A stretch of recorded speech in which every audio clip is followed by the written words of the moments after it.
இந்த நாளில் நமக்கு கொடுக்குற வாக்கு தத்துவத்தை நாம் முதலாவது வாசிப்போம். எரேமியா 30:18 நாம் வாசிப்போம். கர்த்தர் சொல்லுகிறது என்னவென்றால், இதோ நான் யாக்கோபுடைய கூடாரங்களில் சிறையிருப்பை திருப்பி அவன் வாசஸ்தலங்களுக்கு இரக்கம் செய்வேன். நகரம் தன் மண்மேட்டின் மேல் கட்டப்படும், அரண்மனை முன்போல் நிலைப்படும். ஹல்லேலூயா. யாக்கோபுடைய கூடாரங்களின் சிறையிருப்பை திருப்புகிற மாதமாயிருக்கிறது. ஹல்லேலூயா. வாசஸ்தலங்களுக்கு இரக்கம் செய்கிற மாதமாயிருக்கிறது. மண்மேட்டின் மேல் கட்டப்பட்ட அரண்மனை முன்போல வருஷத்தின் முதல்ல கர்த்தர் நம்மை உறுதிப்படுத்தி நிலைப்படுத்தினது போல இந்த வருஷத்தின் கடைசி மாதத்தின் நாளில் முதல் நாளில் சொல்கிறாரு, நான் உங்களை நிலைப்படுத்துவேன். தள்ளாடுகிற முழங்காலை நான் நிலைப்படுத்துவேன். தள்ளாடி அழுது புலம்பிக் கொண்டிருக்கிற ஜெபத்திற்கு பதில் தந்து நிலைப்படுத்துவேன். ஹல்லேலூயா. அவர் இந்த மாதத்தில் அவர் இரக்கத்தை நமக்கும் நம்முடைய குடும்பத்துக்கும் நம்முடைய சந்ததிக்கும் காண்பிக்கிற ஒரு மாதமாக, கர்த்தர் இரக்கத்தின் மாதமாக இந்த மாதத்தை தேவன் நமக்கு கூட்டி தந்திருக்கார். நாம் செய்ய வேண்டியது என்ன எடுத்துக்கொள்ளுவோம். லூக்கா 10ஆம் அதிகாரம்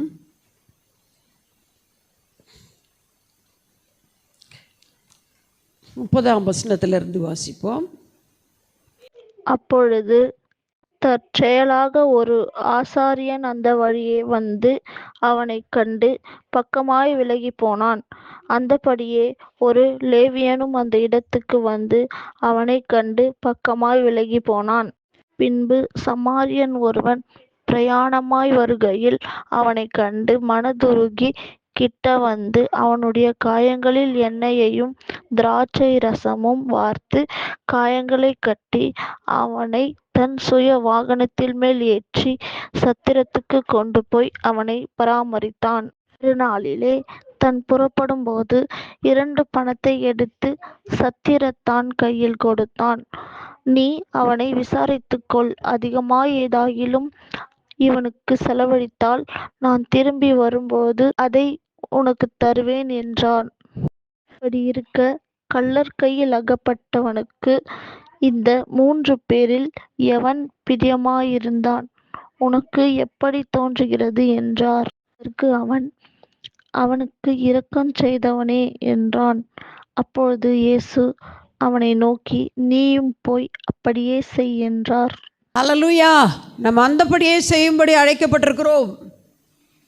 யோவான் 2ஆம் அதிகாரத்தில் மரியாள் சொல்கிறாங்க, அவர் என்ன சொல்கிறாரோ அதன்படி செய்யுங்கள். ஹல்லேலூயா. நாம் இந்த மாதத்தில் செய்கிற செயல், வருஷத்தில் கடைசி மாதத்தில் வந்திருக்கிறோம்.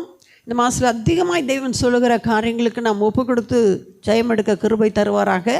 ஏனென்றால் 2026 கர்த்தர் தம்முடைய பெரிதான இரக்கத்தின் மகத்துவத்தை நம்முடைய ஊழியங்கள், நம்முடைய குடும்பங்களில், நம்முடைய எண்ணங்கள், ஏக்கங்களில், கடனில், கஷ்டத்தில், கண்ணீரில், கலக்கத்தில், கைவிடப்படுகிற நிலையில் நான் உங்களை ஆற்றி தேற்றி நடத்துவேன் என்று ஆண்டவர் சொல்கிறார். ஹல்லேலூயா.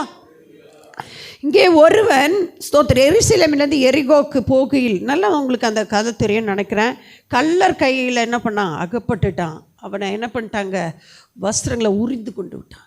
இன்றைக்கி ரட்சிப்பை பெற்றவர்களும் பெறாதவர்களும் இன்றைக்கு தங்களை இழந்து கொண்டிருக்கிறாள். தங்களுடைய வஸ்திரங்களை, தங்களுடைய மேன்மையை, தன்னுடைய பிரச்சனையில் ஸ்தோத்திரம் என்ன பண்ணுறாங்க, எல்லாவற்றையும் உரிந்து. ஆனால் இயேசு சொன்னார், கொலேசி 2:14 என்ன சொல்கிறாரு, ஸ்தோத்திரம், எதிரடியாகவும் கட்டளைகளாக இருந்து வந்த கையெழுத்தை குலைத்து அதை நடுவில் இராதபடிக்கு எடுத்து சிலுவையின் மேல் ஆணி அடித்து துரைத்தனிகளை அதிகாலையில் உரிந்து கொண்டு, ஹல்லேலூயா, அவர் அதை மேற்கொண்டார். இயேசு கிறிஸ்து நமக்காக மேற்கொண்டார். ஆகவே இன்றைக்கு நாம் நம்முடைய குடும்பத்தில், நம்முடைய சபையில் இருக்கிற காரியங்களில் கூட கர்த்தர் சொல்லுகிறார், யார் யார் ஸ்தோத்திரம் உரிச்சிட்டு தோல் மட்டும் ஒரு மாதிரி சொல்லுவாங்க, தோலை எடுத்துகிட்டா எப்படி இருக்கும், அந்த மாதிரி அவங்களுடைய ரணம் காணப்படுகிறது.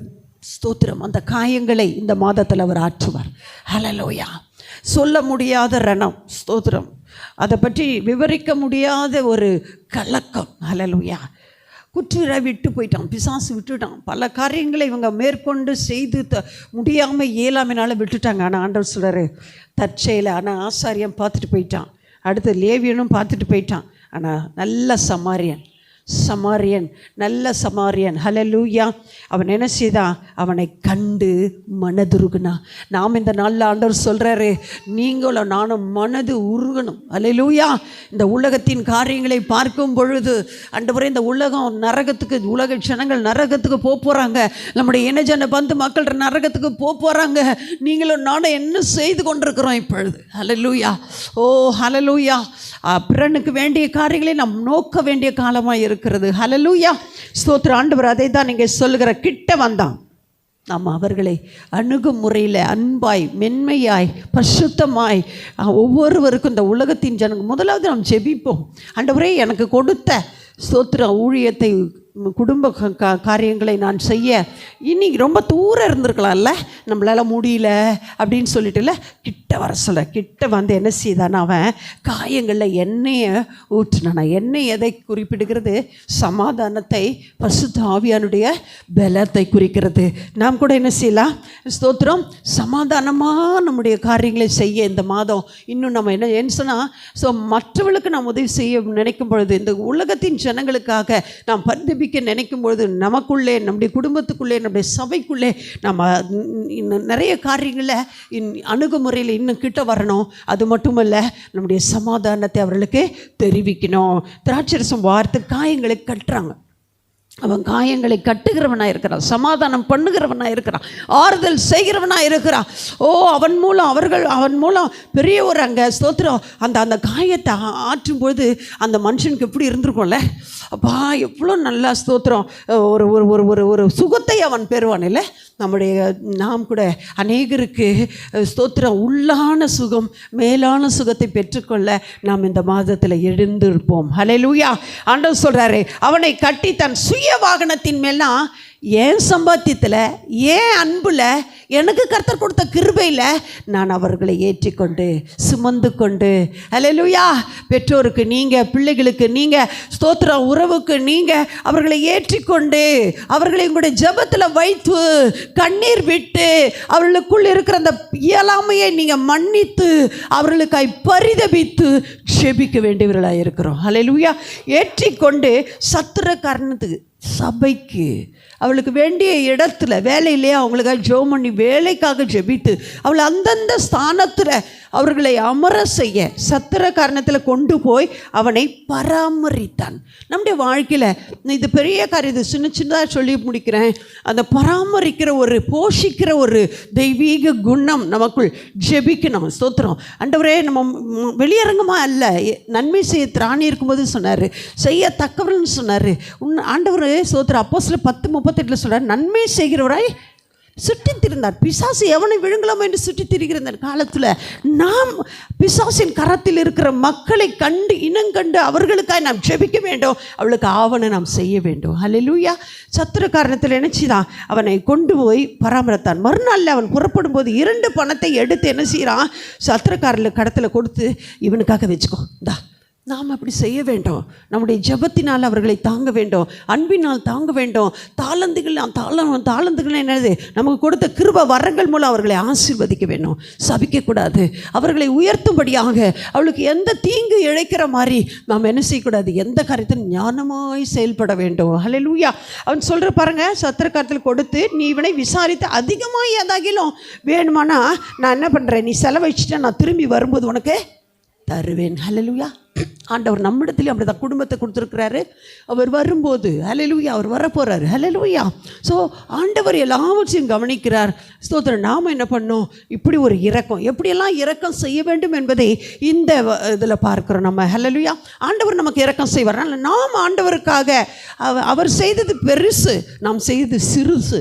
அந்த சிறிய அந்த இரக்கத்தின் கிரியைகளை நாம் மேற்கொண்டு செய்ய வேண்டும். இப்படி இருக்க கல்லற்குள்ளே அகப்பட்டவனுக்கு இந்த 3 பேரில் எவன் பிறனாக இருக்கிறான், அவனுக்கு ஏற்றவனாக இருக்கிறான், உனக்கு எப்படி தோன்றுகிறது என்று கேட்கிறார். அப்படி சொல்கிறார். அதற்கு அவன், இவனுக்கு இரக்கம் செய்தவனே, இந்த நாளில் சொல்லுவான், ஆண்டவரே நான் இரக்கம் செய்வேன். ஹல்லேலூயா. அப்படி சொல்கிறாரு, நீ அப்படியே போய் செய் போ. ஹல்லேலூயா. உங்களால் முடியாத சொல்லலைங்க ஆண்டவரே. உங்கள் குடும்பம் வேறு குடும்பம் வேறு, அடுத்தவங்க குடும்பம் வேறு. ஆனால் அவங்கவுங்க குடும்பத்துக்கு ஏற்றவாறு அவர்களுக்கு கர்த்தர் திட்டமிட்டிருக்கிற நியமித்திருக்கிற இரக்கத்தின் கிரியைகளுக்கு தக்கவாறு மற்றவர்களோடு நாம் இடைப்பட்டு அவர்களுக்கு ஆவணம் செய்ய வேண்டும். நன்மை செய்வதில் சோர்ந்து போகாதிருங்க. ஹல்லேலூயா. கர்த்தர் ஸ்தோத்திரம் உங்களோடு கூட இருப்பாராக. இப்பொழுதும் கூட அதற்காக நாம் எடுத்துக்கொண்ட சங்கீதம் 123 2-3 பார்க்கிறோம், வாசிப்போம். இதோ வேலைக்காரரின் கண்கள் தங்கள் எஜமான்களின் கையை நோக்கி இருக்குமா போலவும், வேலைக்காரியின் கண்கள் தன் எஜமாட்டியின் கையை நோக்கி இருக்குமாம் போலவும், எங்கள் தேவனாகிய கர்த்தர் எங்களுக்கு இரக்கம் செய்யும் வரைக்கும் எங்கள் கண்கள் அவரை நோக்கி இருக்கிறது. கண்டிப்பாக அவர் இரக்கம் செய்வதில் சோர்ந்து போவதே இல்லை. ஹல்லேலூயா. அவர் நம்மை மேன்மைப்படுத்துவதில் ஸ்தோத்திரம், அவர் சோர்ந்து போதே இல்லை. நம்மை அழைத்தவர், நம்மை அன்பு கூர்ந்தவர், கருவில தெரிந்து கொண்டவர், நம்மை காண்கிற தேவன், நம்முடைய அலைச்சல்களை அறிந்தவர், கண்ணீரை துருத்தில் வைத்திருக்கிற சொல்லுகிறார். நீ ஸ்தோத்திரம், இந்த வேலைக்காரின் கண்கள் எஜமாட்டின் கரங்களை நோக்கி இருக்குமா போல் கர்த்தராகிய நான் இரக்கம் செய்யும் வரை என்னோடு இரு, என்னோடு தங்கி இரு. உன்னுடைய இரக்கத்தை, உன் குடும்பத்தின் இரக்கத்தை நான் காண செய்வேன். நீ அதை பெற்று சந்தோஷப்பட்டு மனம் பூரிப்பாய் என்று சொல்லுகிறார். எபிரேயர் 4:16 எடுப்போம். சகாயம் செய்யும் வரை அவருடைய கிருபாசனத்தில் இருக்கணும். நாம் ஜெபத்தில் சில நாட்கள் இந்த மாதத்தில் நாம் ஸ்தோத்திரம் குறிப்பிட்டிருக்கிற உபவாச நாட்கள் உண்டு. நம்முடைய குடும்பத்திற்காக, நம் குடும்பமாக ஒரு சில தினங்களை நாம் எடுத்துக்கொள்ளுவோம். ஒரு நாளாக இருந்தால் கூட போதும். ஃபுல் டே கர்த்தருடைய சமூகத்தில் உட்காருங்க. இல்லை மாலை பொழுது, காலை பொழுது கர்த்தர் உங்களுக்கு உங்களுடைய வசதியின்படி, உங்களுடைய ஸ்தோத்திரம் அழைப்பின்படி, உங்களுடைய நேரத்தின்படி, உங்களுக்கு கொடுத்த குடும்பத்தின்படி நீங்கள் என்ன செய்யணும்? வாசிங்க அதை. ஆதலால் நாம் இரக்கத்தை பெறவும் ஏற்ற சமயத்தில் சகாயம் செய்யும் கிருபையை அடையவும் தைரியமாய் கிருபாசனத்தண்டையிலே சேர கடவோம். ஹல்லேலூயா. தைரியமாய் உங்கள் வாழ்க்கையில் இனி தைரியம் தேவை. ஹல்லேலூயா. நீங்கள் நிறைய காரியங்களை அச்சீவ் பண்ண போகிறீங்க. உங்கள் பிள்ளைகளுக்காக, உங்கள் குடும்பத்துக்காக, படிக்கிற பிள்ளைங்க, வேலை பார்க்குற பிள்ளைங்க, 2026 நிறைய காரியங்களை நீங்கள் ஸ்தோத்திரம் அதிசயமான அற்புதமான காரியங்கள் உங்களுடைய வேலையிலையும், உங்களுடைய குடும்பத்திலும், உங்களுடைய பிள்ளைகள் மத்தியிலும், உங்களுடைய கடன்லையும் கர்த்தர் ஒரு பெரிய மனிதனை கொண்டு ஏதோ ஒரு சின்ன காரியமாக இருக்கணும் நீங்கள் நிற்கிறீ, ஆனால் பெரிய ஆசீர்வாதங்களை கொடுத்து உங்களுடைய இரக்கத்தை, ஆண்டவருடைய இரக்கத்தை உங்களுடைய வாழ்க்கையில் தேவன் அனுமதிக்கிற காலமாக இருக்கிறதாகவே அவருடைய கிருபாசனத்தை, கிருபை பெறுகிற அந்த ஆசனத்தில் நீங்கள் அமர்ந்து கிருபைக்காக காத்திருப்போம். ஆண்டவரை உங்களுடைய கிருபை நீங்கள் பொழிந்தருளுங்க என்று சொல்லி அடுத்து பார்க்குறோம். மத்தேயு 5:7 நீங்கள் இரக்கம் செய்யணும். உங்களுடைய இரக்கத்தை ஆண்டவர் எதிர்பார்க்கிறார். வாசிப்போம். இரக்கமுள்ளவர்கள் பாக்கியவான்கள், அவர்கள் இரக்கம் பெறுவார்கள். பாருங்க, இரக்கம் செய்யணும். ஹல்லேலூயா. மற்ற பார்க்குறாங்க, பெருமைக்காக காரியங்களை என்ன செய்யக்கூடாது. இரக்கன்றது உள்ளத்திலிருந்து, ஆழத்திலிருந்து, ஒரு தீர்மானத்திலிருந்து எப்பொழுதும் இன் ஆல்வேஸ். ஒரு சிலர் தொடங்கி என்ன பண்ண முடியல, தொடர்ந்து நடத்த முடியல. அதுக்கேற்றவாறு அந்த இரக்கத்தின் கிரியைகளை ஆண்டவரிடத்தில் கேட்டு ஆண்டவர் சொல்ற இரக்கம் செய்கிறவர்கள் இரக்கம் பெறுவார்கள். ஒரு சிலருக்கு இந்த சுவாபத்திலே வரும் இரக்கம். ஒரு சிலருக்கு ஸ்தோத்திரம் என்ன பண்ணுவாங்க, ஸ்தோத்திரம் அந்த இரக்கத்தை முற்றிலுமாய் நிறைவேற்றுவரை அவங்களுக்கு கஷ்டமாக இருக்கும், தூக்கமே வராது.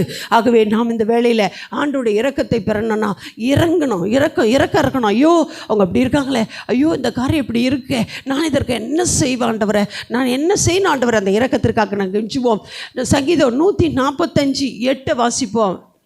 கர்த்தர் இரக்கமும் மன உருக்கமும் நீடிய சாந்தமும் மிகுந்த கிருபையும் உள்ளவர். பார்த்தீங்களா? ஸோ ஆண்டவர் யார்? இரக்கம் உள்ளவர். நாமும் எப்படி இருக்கணும்? ஆண்டவர் சொல்றாரு, நான் என்னை போல மாறுங்க. அதுக்கு தான் கர்த்தர் மாதத்தையும் வருஷத்தையும் கூட்டி தந்திருக்கிறார். இந்த வருஷம் இரக்கத்தின் வருஷம். இரக்கத்திற்காக ஸ்தோத்திரம். யாக்கோபின் கூடாரங்களில் சிறையிருப்பை மாற்றுவார். அப்போ நீங்கள் சொல்லணும், செல்வியின் கூடாரங்களே கர்த்தருக்கு கூடாரங்களின் சிறையிருப்பை மாற்றும் வருஷமாய் மாதமாய் இருந்து புதிய வருஷத்தில் அந்த சிறையிருப்பின் எல்லாவற்றிலிருந்து நாம் திரும்பி நடக்க வேண்டிய ஒரு பெரிய வாசஸ்தலத்தின் வாசஸ்தலம் நம்முடைய இருதயம், நம்முடைய வீடு, நம்முடைய சபை, நம்முடைய தேசம். இந்த வாசஸ்தலத்தில் தேவன் வந்து ஸ்தோத்திர அசைபாடும்படியாய் ஆளுகை செய்யும்படியாக நமக்குள்ளாகவும் நாம் ஸ்தோத்திர கர்த்தரை நாம் ஸ்தோத்திரிப்போம்.